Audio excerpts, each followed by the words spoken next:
हम चल पड़े हैं, रास्ते खुलते गए, मंजिलें मिल रही हैं, अजनबी जुड़ते गए, जाना है बहुत दूर, अनजान है राहें पर खुद पे है यकीन, अनजान है राही।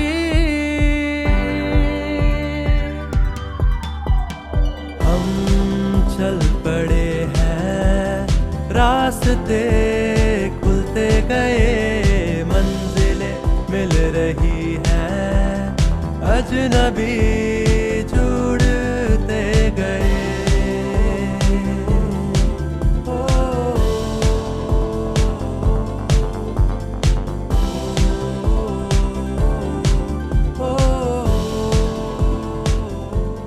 हेलो, नमस्ते, सत श्री अकाल everyone. Welcome to Beats of Life with Yashika, धड़कन जिंदगी की। तो आज हमारा एपिसोड 11 होने वाला है।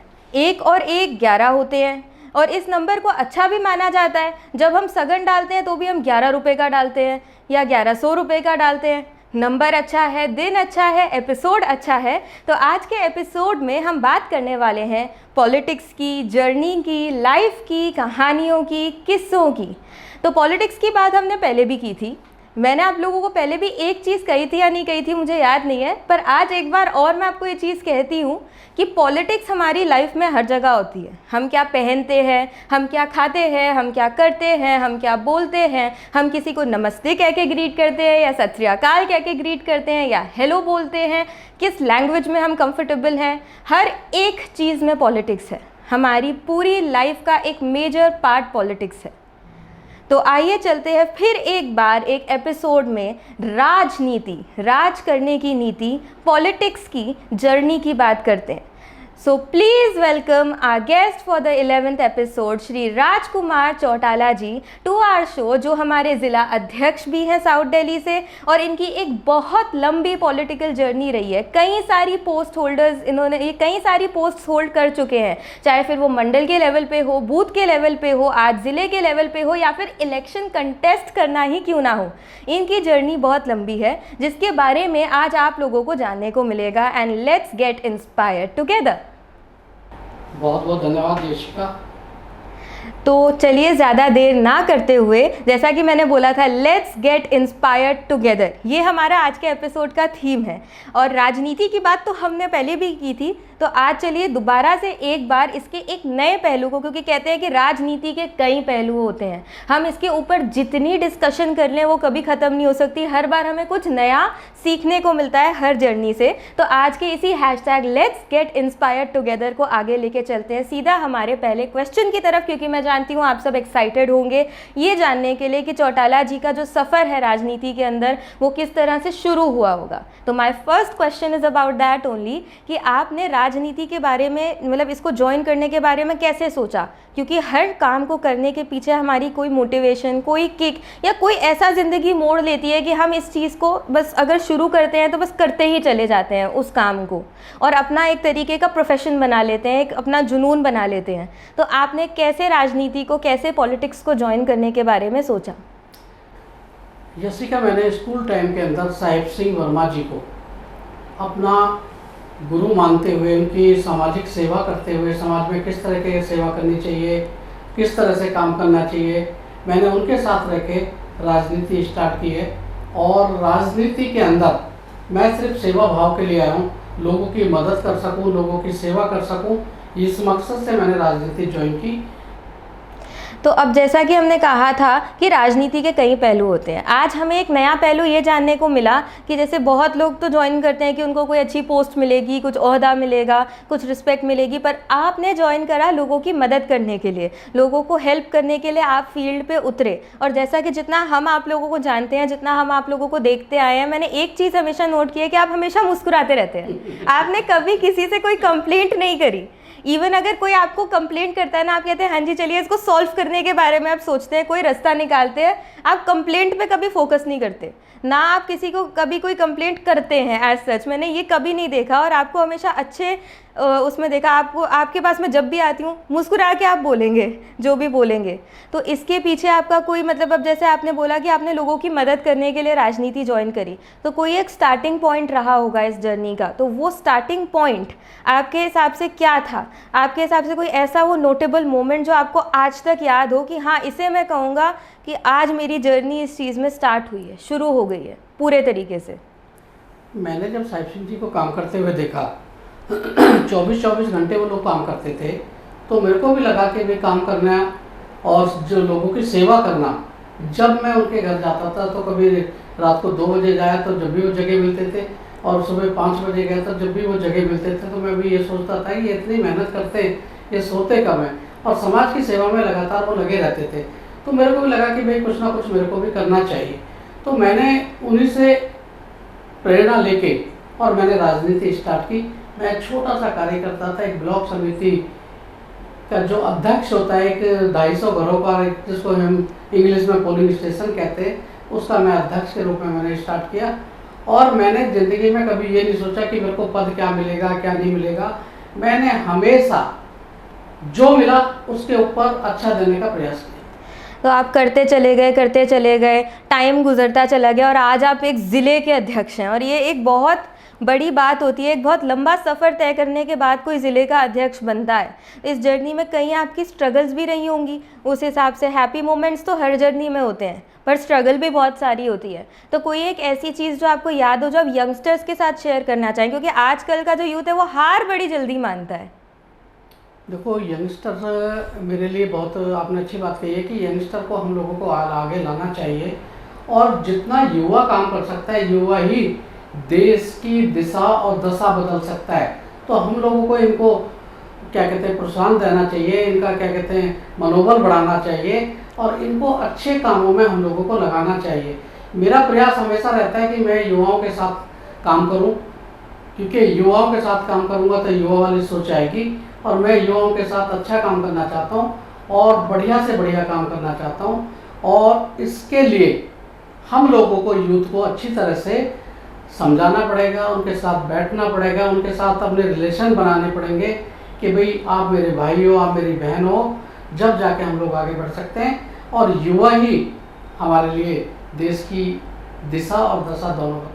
ये आपने बहुत अच्छी चीज़ कही, क्योंकि जो नई पीढ़ी आई है उनका जो थॉट प्रोसेस है, उनके जो थॉट्स हैं, वो एक फ्रेश वेव की तरह आते हैं किसी भी चीज़ में। क्योंकि किसी भी चीज़ में एक चीज़ जो हम करते चले आ रहे हैं, उसके बाद नए आइडियाज़ जो है वो एक युवा ला सकता है, एक चेंज जो है वो एक युवा ला सकता है। तो यंगस्टर्स को जो है बाहर निकल के आना चाहिए। तो नाउ पॉलिटिक्स एंड यंगस्टर्स, इस बारे में आपका क्या मत है कि हमारा जो पॉलिटिकल करियर है उसको भी एज अ करियर बहुत लोग परस्यू करते हैं आज के टाइम पे, तो इस चीज़ में अगर युवा जुड़ेगा तो उसके बारे में आपका क्या ओपिनियन है? फिर क्या चेंजेस आएंगे आपके हिसाब से?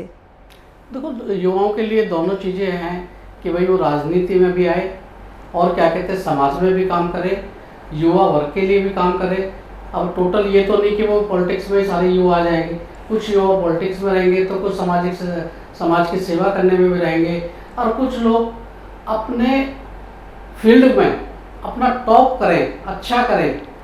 इसलिए सब लोगों को मिलकर काम करना चाहिए, और जो चीज़ें समाज में नहीं होनी चाहिए उनको युवाओं को छोड़ना चाहिए और अच्छे कामों की तरफ ध्यान देना चाहिए। क्योंकि अगर जैसे कोई, जैसे अब आप हैं, तो आप हमारे को जब भी कोई मैसेज देते हैं वो मैसेज अच्छा ही होता है, एक अच्छे बदलाव के लिए होता है। तो वैसे ही मैं इमेजिन करती हूँ कि जो हमारे आजकल के यंगस्टर्स इस लाइन में आएंगे, समाज सेवा की लाइन में, मीडिया में, पॉलिटिक्स में या जर्नलिज्म में या किसी भी फील्ड में वो जाएंगे, तो मेरा मत भी इस मामले में यही है कि उनको एक यूथ आइडल बन के सामने आना चाहिए। उनको अच्छी आदतों को, अच्छी चीज़ों को, अच्छे कामों को, अपनी जर्नी को, हर एक चीज़ को सामने ला के प्रमोट करना चाहिए, जिससे कि और लोग भी उस चीज़ से जुड़ने के लिए मोटिवेट हों, उस काम को शुरू करने के लिए। क्योंकि किसी भी चीज़ की एक शुरुआत तो हमें करनी पड़ती है। अगर हम यही सोचते रहेंगे, यंगस्टर्स को हमें मैसेज देना चाहिए कि अगर हम यही सोचते रहेंगे कि ये तो बहुत मुश्किल है, इसमें तो बहुत साल लग जाते हैं, इसमें तो बहुत मेहनत लग जाती है, तो हम उस काम को कभी शुरू ही नहीं कर पाएंगे। क्योंकि मेहनत तो देखिए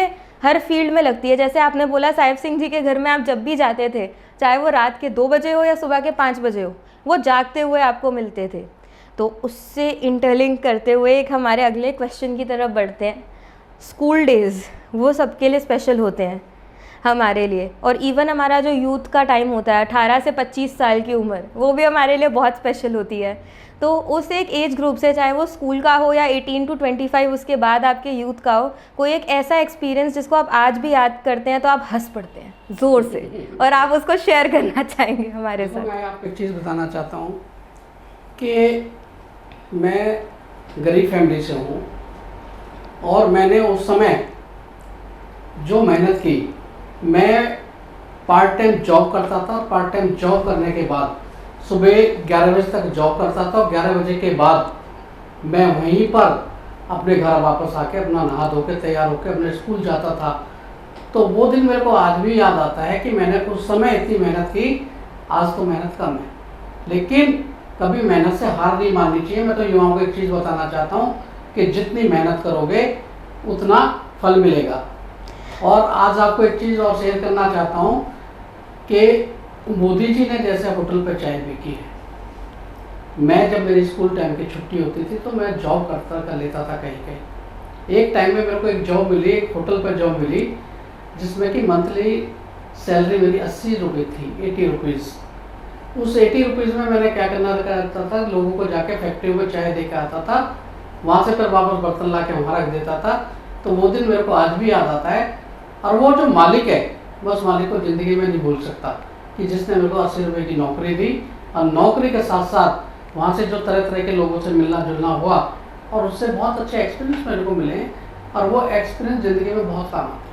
वो कहते हैं ना, जब हम पीछे मुड़ के अपनी जर्नी पे देखते हैं ना, एक स्माइल हमारे चेहरे पे हमेशा आ जाती है कि यार इतना कर लिया, आज मैं 25 कदम चल के अगर आगे आया हूँ तो 25 और चल लेते हैं, उसमें इतनी मेहनत की है तो थोड़ी और मेहनत कर लेते हैं, आगे बढ़ते चलते हो। वो एक मैंने वीडियो देखा था बहुत पहले, उसमें उन्होंने बोला था 100 रुपये का भी आपको काम मिले ना, उसमें आप 1000 रुपये का काम करके दो सामने वाले को।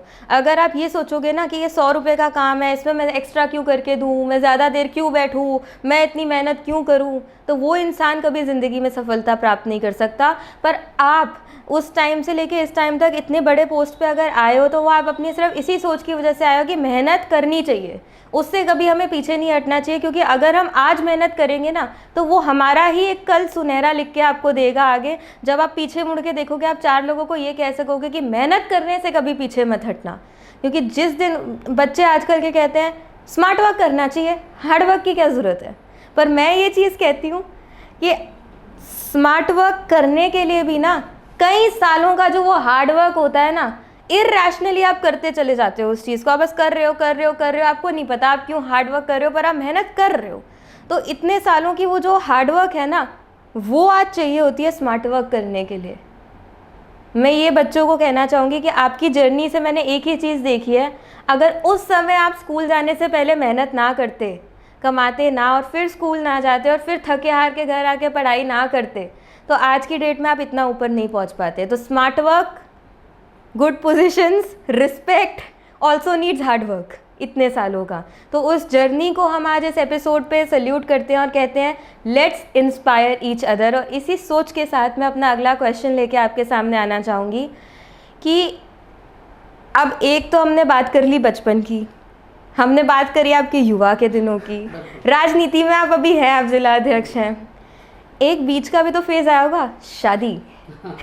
तो शादी का आपकी लाइफ पे क्या असर पड़ा, पॉजिटिव वे में, या कोई ऐसी चीज़ जो आप शेयर करना चाहोगे अपनी शादी से रिलेटेड, कि उसके बाद भी तो ज़िंदगी में बदलाव आते हैं, कहीं आते हैं। देखो, मैं आपको एक चीज़ बताना चाहता हूँ कि जैसी गृहस्थी मेरी है, ऐसी गृहस्थी भगवान सबको दे। और एक चीज़ और भी है कि जिस दिन से मैंने शादी की, मेरी ज़िंदगी में बहुत बड़े बदलाव आए। मैं उस दिन से दिन दुगनी रात चौगुनी तरक्की मैंने की है। और जैसे जैसे मेरे बच्चे पैदा हुए, मेरी एक बेटियाँ एक बेटा है, और जिस दिन मेरा बेटा पैदा हुआ उस दिन मैंने, एक बड़ी कंपनी थी मोटरोला, उस समय फ़ोन नहीं हुआ करते थे, मॉडम बनते थे जो इसमें लगते हैं, अपने कंप्यूटर में लगते हैं, उस कंपनी का मेरे को काम मिला। उस कंपनी का काम मिला तो उस दिन से मेरे जीवन में भगवान की दुआ से कभी कोई कमी नहीं आई। और मेरी जो धर्मपत्नी है वो मेरे को फुल सपोर्ट करती है, और पूरा का पूरा समय वो अपने घर पे लगाती हैं, मैं पार्टी में लगाता हूँ। तो वो कहते हैं ना, हर एक सफल इंसान के पीछे एक औरत का हाथ होता है, तो आपकी सफलता के पीछे भी कहीं ना कहीं उस एक स्ट्रॉन्ग औरत का हाथ है, जो एक तरीके से मैं कहूँगी फौजन है घर की। वो घर देखती है इतने अच्छे से, तभी आप यहाँ पे आके इतने अच्छे से राजनीति देखते हो। फौजन नहीं है, वो मेरी मेजर है, मेरे को सपोर्ट करती है और मैं उसकी वजह से सिपाही बनकर युद्ध में उतर जाता हूँ। तो अब इसमें एक चीज़ ये होती है कि भाई घर अगर कोई आपका संभाल रहा है पीछे से इतने अच्छे से, तभी आप यहाँ पे अपना 110, 20, 130, 200% दे पा रहे हैं। तो वो उनका सपोर्ट है। तो उन लेडीज़ को भी सल्यूट है जो अपना घर इतने अच्छे से संभालती हैं, सारे बच्चों को देखती है, उनकी नीड्स, उनका स्कूल, उनका कॉलेज, सब कुछ इतना अच्छा संभालती हैं कि हम यहाँ पे आके अपना 110% इस फील्ड में दे पाते हैं, जिस भी फील्ड में हम हो। तो अब इसी से क्वेश्चन को आगे लेके जाते हैं। इलेक्शन, आपने भी इलेक्शन कंटेस्ट किया था, तो उससे रिलेटेड कुछ अच्छे एक्सपीरियंसेस जो आप जनता के साथ शेयर करना चाहें, चाहे फिर वो अच्छी बातें हों, स्ट्रगल हो या कुछ भी हो, जो आपको एक ऐसी चीज़ जो याद रह गई हो, जो एक टिप आप देना चाहें। क्योंकि लोग, अब जैसे मैं कहती हूँ कि हम लोग करते तो हैं, पर जब चीज़ में बहुत मेहनत होती है, आपको बहुत बार धक्का भी लगता होगा, बहुत बार आपको ऐसा भी लगता होगा मैं ये क्यों कर रहा हूँ, छोड़ देते हैं ना। तो उस चीज़ को अवॉइड करना है हमें कि छोड़ देते हैं ना, आगे बढ़ना चाहिए किसी भी चीज़ में, और किसी भी चीज़ से हमें हार नहीं माननी चाहिए। तो इलेक्शन से रिलेटेड आपका कोई एक ऐसा एक्सपीरियंस उस टाइम का जो आप शेयर करना चाहो? देखिए, एक चीज़ मैं आपको बताना चाहता हूँ, मैंने ज़िंदगी में कभी जब आप पॉलिटिक्स ज्वाइन की तो मैंने ये नहीं सोचा था कि हम लोग चुनाव लड़ेंगे, लेकिन और मेरे से पहले मेरी श्रीमती ने चुनाव लड़ा, और श्रीमती को चुनाव में लड़ाना भी नहीं चाहता था, ना वो लड़ना चाहती थी, गृहिणी थी वो। लेकिन उस दौरान मेरे जो साहिब सिंह जी के पुत्र हैं परवेश वर्मा जी, उन्होंने कहा अरे ऐसा थोड़ी होगा, मेहनत तुमने की है तो तुम लड़ाओ। मैं कहा वो घर की गृहिणी है, गृहिणी के नाते वो क्या कहते हैं नहीं लड़ पाएंगी। तो उन्होंने कहा नहीं, तुम मेरे को नाम दो, मैं बाकी मैं करता हूँ। तो टिकट भी मिली, पार्टी ने बहुत, भारतीय जनता पार्टी का मेरे ऊपर बहुत बड़ा एहसान है कि जो उन्होंने मेरे को 2012 में आरती रावत जी को चुनाव लड़ाया। और आरती रावत जी का जो चुनाव था वो दिल्ली में सबसे नंबर 1 का चुनाव था कि अगर कोई सेलिब्रिटी लड़ रहा था तो वो हमारे सामने लड़ रहा था वीरेंद्र सहवाग जी की छोटी बहन अंजू सहवाग, जो उनके मुकाबले में कुछ भी नहीं, लेकिन कार्यकर्ता था। और लेकिन आरती रावत जी ने जो चुनाव लड़ा, जो मैंने चुनाव में अपनी भूमिका निभाई, उस चुनाव को हम हारे, लेकिन सम्मानजनक स्थिति में हारे, लेकिन हमने वो मात्र 260 वोट से हम हारे। और जब मीडिया, पूरा टोटल मीडिया मेरे घर पर होता था उस समय भी, तो उन्होंने कहा भाई ये तो हार नहीं है। मैंने कहा चलो हार तो नहीं है, लेकिन आप लोग मेरा मनोबल बढ़ा रहे हो तो अच्छा है। और इसी बात को मेरे को भारत के पूर्व उपराष्ट्रपति एम वेंकैया नायडू जी ने कहा, अरे तो चुनाव हारा नहीं तो जो चुनाव जीता है। तो जब इतने बड़े बड़े नेताओं का हौसला रहा और हौसले के साथ साथ हमारी पीठ पर हाथ रहा, तो हमने कभी ज़िंदगी में हार नहीं मानी। 2022 में आदरणीय रामवीर सिंह बिदूड़ी जी, जो हमारे यहाँ सांसद हैं, उन्होंने मेरी टिकट भी कराई। लेकिन कई जगह भाग्य की बात होती है कि भी भाग्य में नहीं था, मैं भी हारा, वो भी हारे, दोनों हारे, लेकिन हमने थकना नहीं सीखा। हम चुनाव में हो या ना हो, हम पार्टी के लिए काम करते रहेंगे, पार्टी के लिए दिन रात मेहनत करते रहेंगे। कभी तो ऊपर वाले की मेहर होगी। मेरा मेन मकसद है कि मैं जनता की सेवा करना चाहता हूँ। अब सेवा करने के लिए वही कुछ समय मेरे को दिया जाए तो उसमें ये भी देखने को मिलेगा मैं जनता की कितनी सेवा कर सकता हूँ। आपका यही जो एक्सपीरियंस है, आपके अंदर की यही जो भावना है, यही यंगस्टर्स को, यही हमारी जनता को, चाहे यंगस्टर हो या किसी भी उम्र के लोग हों, उन्हें मोटिवेट करेगी कि बस रुकना नहीं है, रुक के बैठना नहीं है, चलते चलना है। ज़िंदगी की यही रीत है, कहीं पे हार है तो कहीं पे जीत है। अब आपकी जीत इसी चीज़ में थी कि आपने वो चुनाव में अपना 120% दिया, अपना सब कुछ दिया, और एक सेलिब्रिटी के अगेंस्ट आपकी वाइफ खड़ी हुई उस समय। तो ये एक जो टक्कर की लड़ाई थी, ये तो जीत ही थी एक तरीके से जो हुआ। फिर उसके बाद आपके चुनाव की अगर बात की जाए तो उसमें भी यही चीज़ हमने देखी कि वो भी एक तरीके की, मैं कहूँगी हार, वो हार जैसी नहीं लग रही थी, वो भी उस टाइम पे जीत जैसी लग रही थी। और रही बात हेल्प करने की, तो आज के टाइम पे भी चौटाला जी के पास जब आ जाओ अपना काम लेके, कहेंगे हाँ जी करते हैं। अपना एक वो फ़ोन उठाएंगे वो उसमें कोई जादू की छड़ी सी घुमाएंगे, वो कहेंगे हाँ जी आपका काम हो गया। मैंने उनके मुंह से आज तक ये नहीं सुना कि नहीं मैं नहीं कर पाऊँगा। हर बार वो कहते हैं हाँ जी कुछ करते हैं। तो यही आपके अंदर का जो जज्बा है, यही जो है वो सबको इंस्पायर करता है।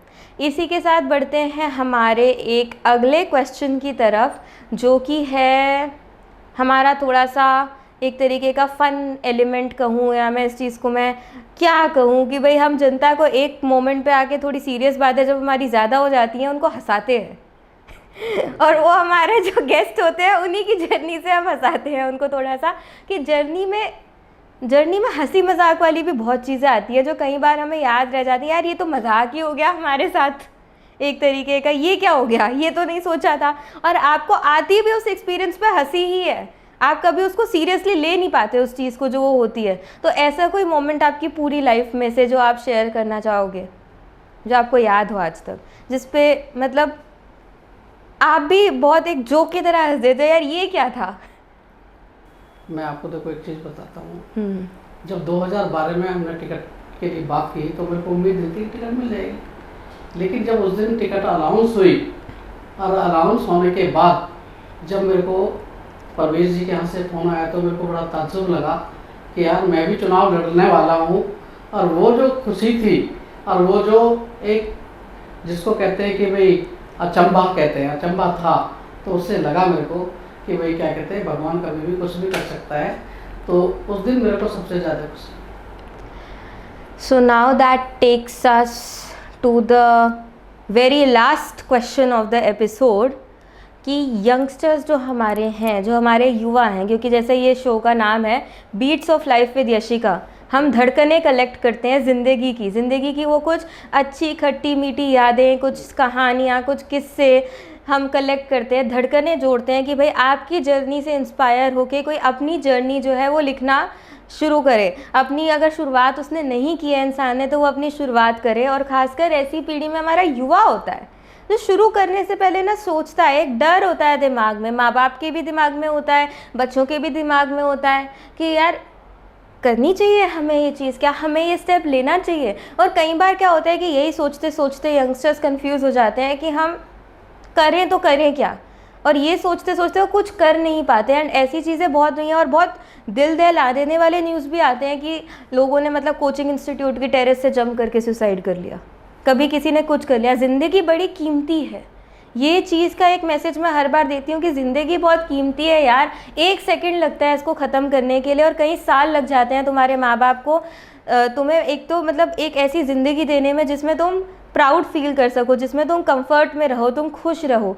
और कई बार क्या होता है बच्चे ये भी नहीं सोचते कि हमारे माँ बाप हमारे पीछे हैं, हमारी फैमिली हमारे पीछे है, और वो एक ऐसा कदम उठा लेते हैं जो उन्हें नहीं उठाना चाहिए।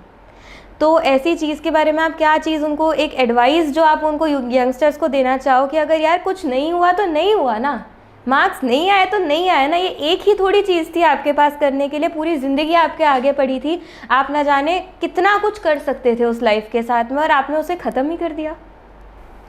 ज़िंदगी में देखो कभी निराश नहीं होना चाहिए, पॉजिटिव रह के काम करना चाहिए। और मैं तो सारे साथियों से एक ही चीज़ कहूँगा, काम करो, अच्छे करो। और ज़िंदगी में अगर आपके मन में नेगेटिविटी है उसको निकाल के फेंको, पॉजिटिव होके काम करो। और जो पॉजिटिव होके काम करते हैं खुद पॉजिटिव रहते हैं, सामने वाले को पॉजिटिव रखते हैं, और ऐसे ही लोग ज़िंदगी में कामयाब होते हैं।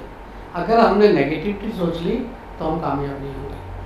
अब जैसे कई बार क्या होता है पॉजिटिविटी के बारे में सोच के भी लोग पॉजिटिविटी को नहीं ला पाते, पर उस मोमेंट में भी खुद को संभालना होता है कि भाई अगर ये चीज़, जैसे मान लो आपने किसी चीज़ में 3-4 साल दे दिए, 5 साल दे दिए, आप उससे नहीं कर पाए, एंड में वो चीज़ नहीं हुई, तो उस चीज़ की जो निराशा है, तो उससे कैसे ये जो यंगस्टर्स हैं वो निकल के बाहर आ सकें, उभर के निकल सकें और शाइन करें। क्योंकि ऐसा नहीं होता कि हमारे पास एक ही फील्ड है काम करने के लिए, किसी चीज़ को आप कई साल दे देते हो वो नहीं होती, फिर उसके बाद आपको दोबारा कोई नए सिरे से कोई नई चीज़ शुरू करने के लिए लगता है, समय लगता है उभरने में। तो उस स्ट्रेस से आजकल की जो यंगस्टर्स हैं ना, वो स्ट्रेस में बहुत कुछ करते हैं। उसके बारे में आप क्या एडवाइस दोगे कि किसी भी चीज़ का देखिए स्ट्रेस नहीं अच्छा होता?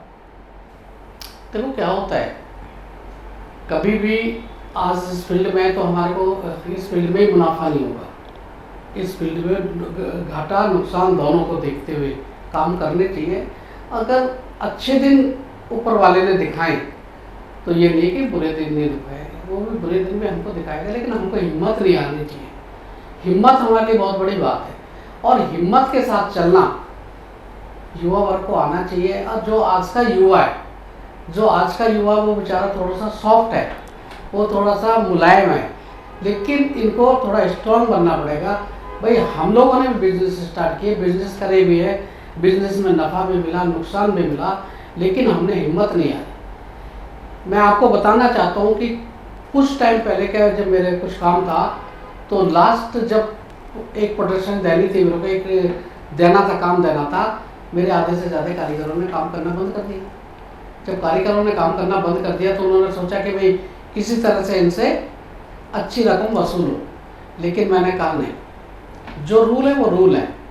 उन्होंने छुट्टी करी, लेकिन मैंने अपने हाथ से भी काम किया, और मैंने अपने हाथ से काम किया तो वो क्लाइंट भी मेरा खुश हुआ, और उन लोगों ने क्या कहते हैं ये भी देखा कि ये मेहनती आदमी है, और टाइम से उनको काम भी दिया। ज़िंदगी में कभी भी किसी भी चीज़ का जो टाइम पीरियड है उस टाइम पीरियड में वो काम करके देना चाहिए, और अगर आपने ये चीज़ें कर ली तो कभी आपको निराशा हाथ नहीं लगेगी। वो कहते हैं ना, where there is a will there is a way, जहाँ चाहा वहाँ रहा। अगर आपकी किसी चीज़ को करने का पैशन है, किसी चीज़ की आपकी चाह है, आप उसे करना ही चाहते हो, तो आप उसे करके दिखाओगे। और अगर उसमें आपकी जीत हो तो बढ़िया है, अगर आप वो चीज़ को पूरे तरीके से नहीं कर पाए तो कोई बात नहीं, आपने तो अपना 200% उस काम को दिया था ना। आप अपनी मेहनत कीजिए, फल की चिंता किए बिना दीजिए। जब हम फल की चिंता करते हैं ना कि हमको तो ये चाहिए उस काम से, तो हमारे हाथ निराशा लगती है। पर अगर हमारे दिमाग में ये चीज़ होगी कि उस काम को करके हमारी एक्सपेक्टेशन कोई नहीं है, पर हम काम कर रहे हैं और उसमें हम अपना 100% दे रहे हैं, तो उसके बाद जो आपको मिलेगा ना, उससे आपको जो खुशी होगी वो खुशी आप कभी भूल नहीं पाओगे। एक ये चीज़, और दूसरा मैं हमेशा ये कहती हूँ कि यार कुछ भी बनो लाइफ में, वीक मत बनना। वीक हम पढ़ सकते हैं किसी ना किसी मोमेंट पे, इंसान है, इमोशंस है, वीक पढ़ सकते हैं, पर उस मोमेंट में भी ना कुछ ऐसा मत करना जिसको तुम्हें रिग्रेट करने का भी टाइम ना मिले और सब चीज़ें ख़त्म हो जाएं। क्योंकि अपनी लाइफ को एंड करना बहुत आसान होता है, पर उसको आगे लेके चलना और किसी मुकाम को हासिल करना, ये बहुत बड़ी बात होती है।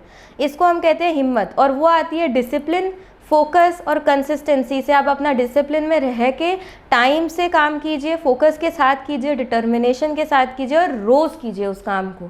रोज़ किसी काम को करोगे तो कभी ना कभी तो सफलता आपको हासिल उस चीज़ में होगी ही होगी।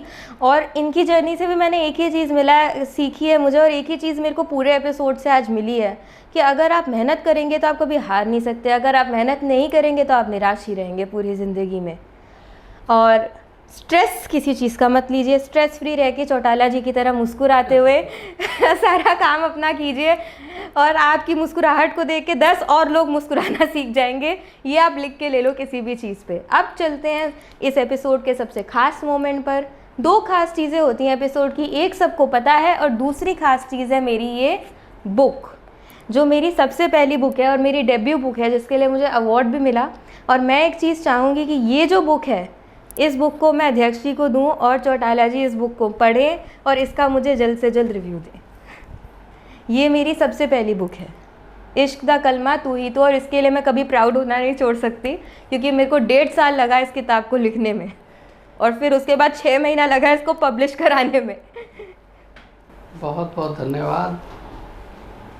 और ये ज़रा थोड़ा रोमांटिक थीम की हमारी बुक है तो मैं चाहूँगी आप भी इसको पढ़ें और मुस्कुराते रहें। देखो, हमेशा रोमांटिक रहना चाहिए, खुश रहना चाहिए। और ये जो आपने लिखा है ना, इश्क दा कलमा तू ही तू, भाई बहुत अच्छी बात है भाई। ये एक मोमेंट है,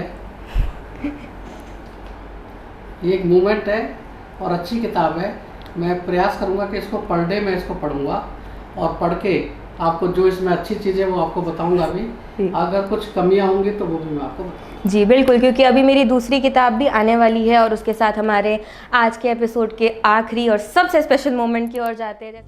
आज यहाँ बातें होंगी जो कल बनेगी मिसाल। तो आज के एपिसोड को एंड करने से पहले मैं हमेशा, मतलब आज के क्या, हर एपिसोड को एंड करने से पहले हमेशा मैं आपसे कहती हूँ कि हमने ये सीखा, हमने वो सीखा, हमने ऐसा सीखा। पर आज के एपिसोड के लिए मैं क्या कहूँ, it was wholesome in itself. हमने बहुत कुछ सीखा और हमने जितना कुछ सीखा उसको प्रोसेस करने के लिए हमको चाहिए टाइम। सबसे बड़ी सीख हमने ये ली चौटाला जी की जर्नी से कि हमको मेहनत करना कभी नहीं छोड़ना चाहिए, हमको हार कभी नहीं माननी चाहिए। और तीसरी चीज़ हमने ये चीज़ सीखी कि कभी भी स्ट्रेस लेके हमें कोई काम लाइफ में नहीं करना चाहिए। जिस दिन आप काम का स्ट्रेस लेने लग गए उस दिन आपको सफलता नहीं मिलेगी।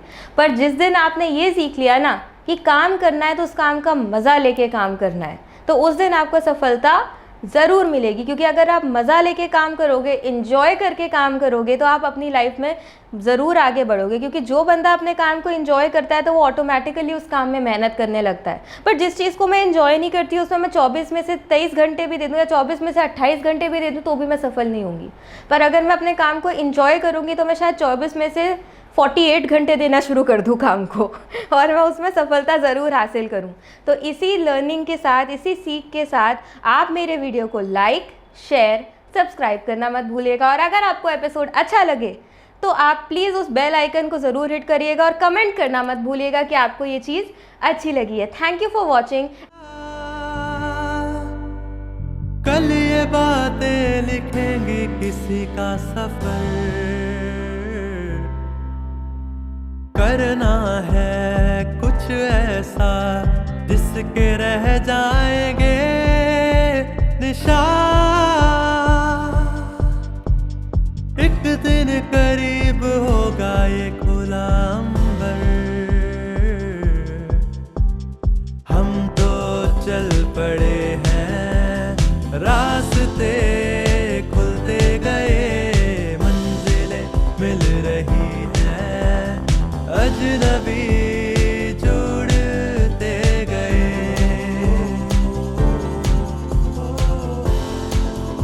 तो आइए चलते हैं जिंदगी की कुछ कही अनकही कहानियों के सफ़र पर। धड़कन जिंदगी की Beats of Life with Yashika.